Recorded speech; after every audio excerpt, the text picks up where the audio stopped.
Hello, hi, Assalamualaikum warahmatullahi wabarakatuh, and a very good day to everyone. So this is Madam Susanna Ibrahim. We're going to cover chapter 1, the challenge of organizational communication.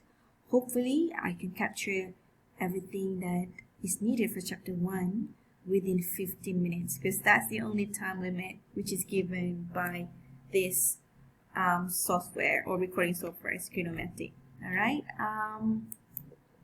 So I'm hoping that you have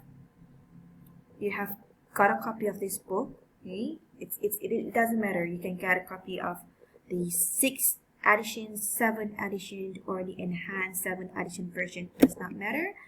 But if you want to buy the hard copy version, you can order it from me. It's only 70 ringgit, if I'm not mistaken.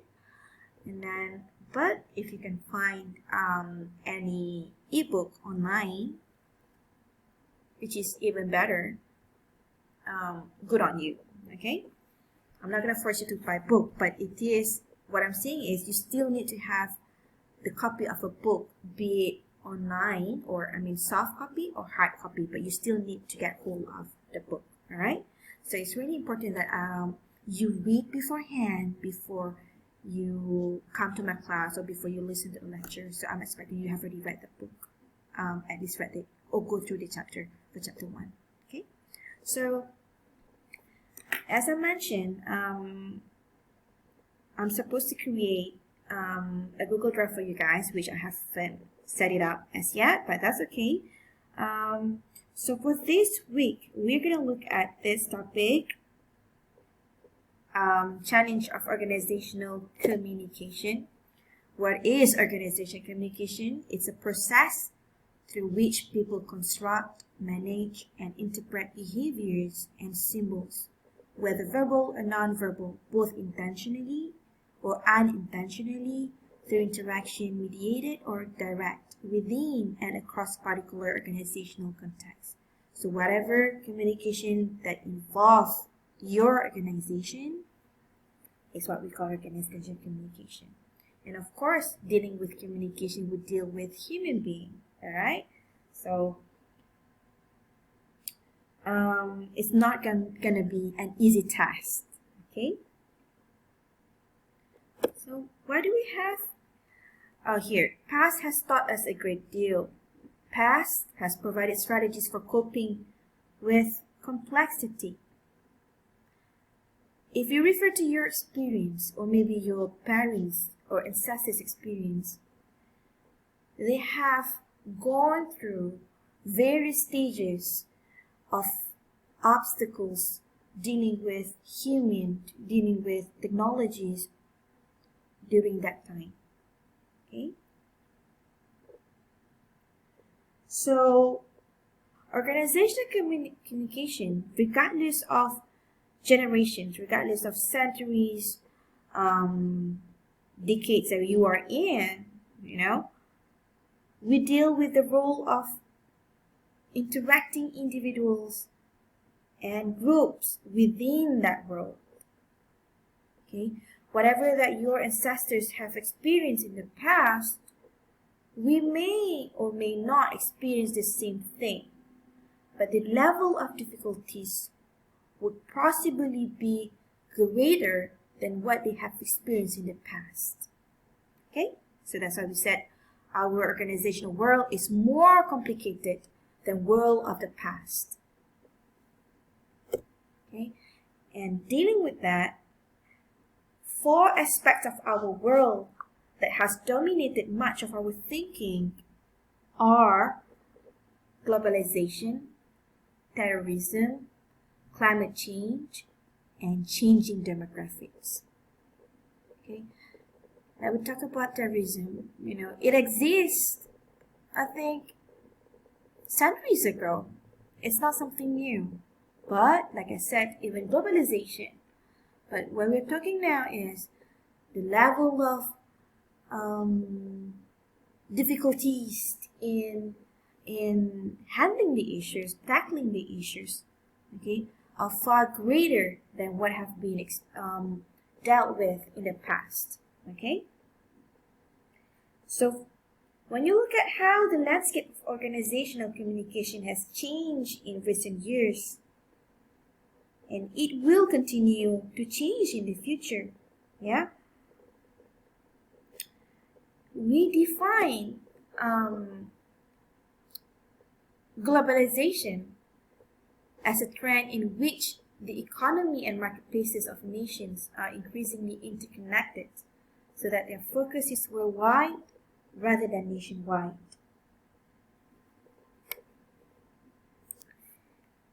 And I bet everyone knows what globalization is. If you were to ask your children, yeah, your siblings, they might know what is globalization because we are experiencing it. Okay, like one of the scholars said, Bremer 2012 said, "Welcome to the new global economy. One guy sneezes and someone else gets a cold." Like what we are experiencing right now, the pandemic. It started off in China, Wuhan, China, and now everyone suffers. Every nooks and corners of the world suffers. Yeah? So, in short, let's get back to the organizational communication again. It's defined as a channel and a forms of communication that occur within organizations, okay, that include both internal communications such as employee training modules, messaging around an organization missions, interpersonal communication between management and employees, professional communication such as emails. It also includes external facing communication such as PR announcements, press releases, marketing materials, and branding. So same goes to globalization, right? It involves many, where are we right now? Hold on. Okay. It involves a lot of things, a lot of stakeholders, okay? In globalization itself, right, has led to practices such as outsourcing. When you have outsourcing, what will happen? Okay? What is outsourcing? Right?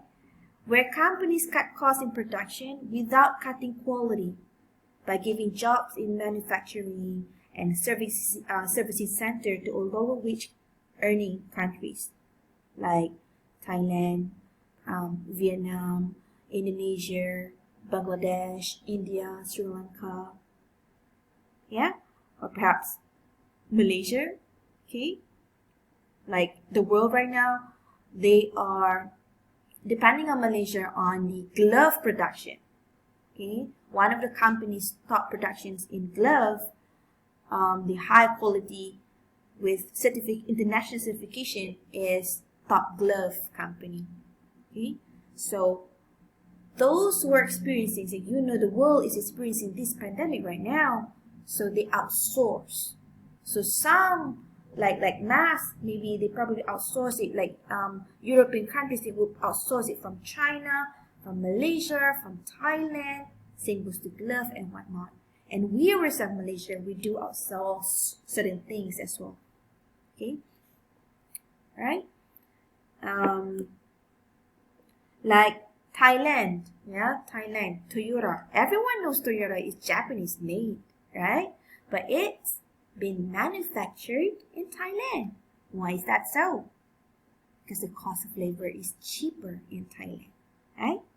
And a lot of big brands also, they outsource, like all those international brands, like in America or in European countries, they outsource in China, right? Can you recall any other things, any other companies that outsource their products? What about call centers in India? Okay, have you ever experienced calling international banks? Like let's say if you were to call Hong Leong Bank or HSBC Bank, for instance, right? Or maybe you called what is it? American Express, for instance. Okay, it's American Express, it's American credit card, which is American-based bank. But probably you'll be talking to an Indian citizen customer service officer, okay, who are going to attend to you over the phone with whatever issues that you have. So why don't they take those people, these American citizens working as customer service officers? Because, like I said, they outsource it, okay, to a lower wage earning countries, right? Not to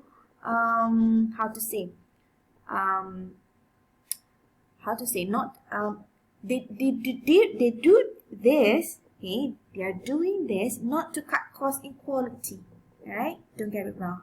They just want to cut costs in production, okay?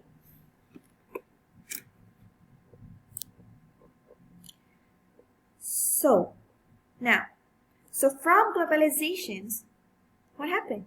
What does this lead us to? Ask this question to yourself. What do we get ourselves into? We are opening ourselves. We are literally opening ourselves to the world, right? Thus, we'll be dealing with more problems or more issues. We're dealing with multinational employees, expatriates, international clients, and whatnot. Okay?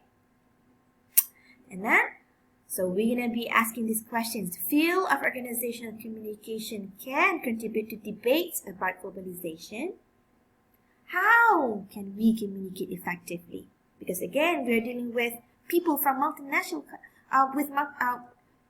from different worlds. Okay? How to communicate effectively.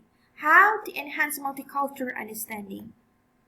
Even we have multi-races in Malaysia, like Indian, Chinese, and we have Thais, we still have racial tensions among us, don't we? Right? What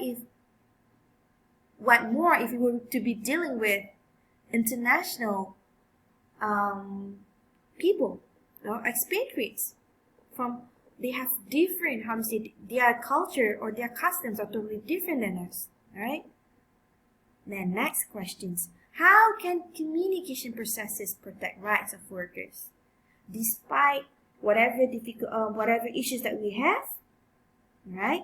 Whatever constraint that we have in communicating our ideas to this group, how can communication processes protect rights of workers, right?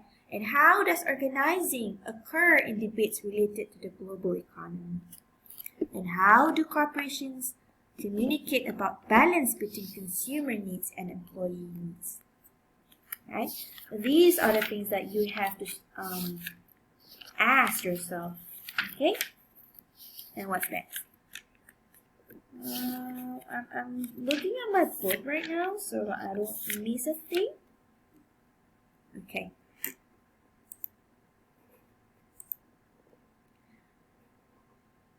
I'm supposed to be showing you a video. The link is broken, but that's okay. I'm just going to share you the link on this video. Let's just skip this. Hold on. Right. Okay, that video is about the Rana Plaza disaster in Sabah, Bangladesh.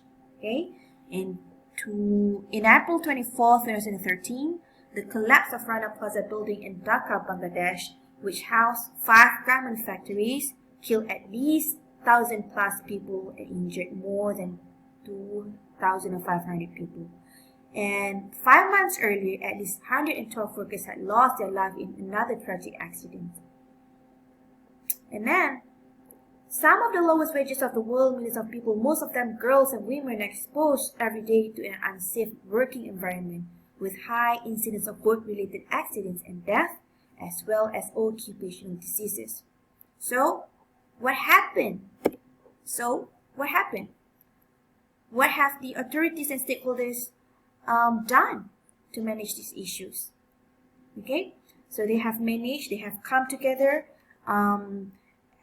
and conduct campaigns, right? And also they have amended the law, and they have strengthened quite a few things like occupational safety and health, labor, inspection services, and whatnot to handle these issues.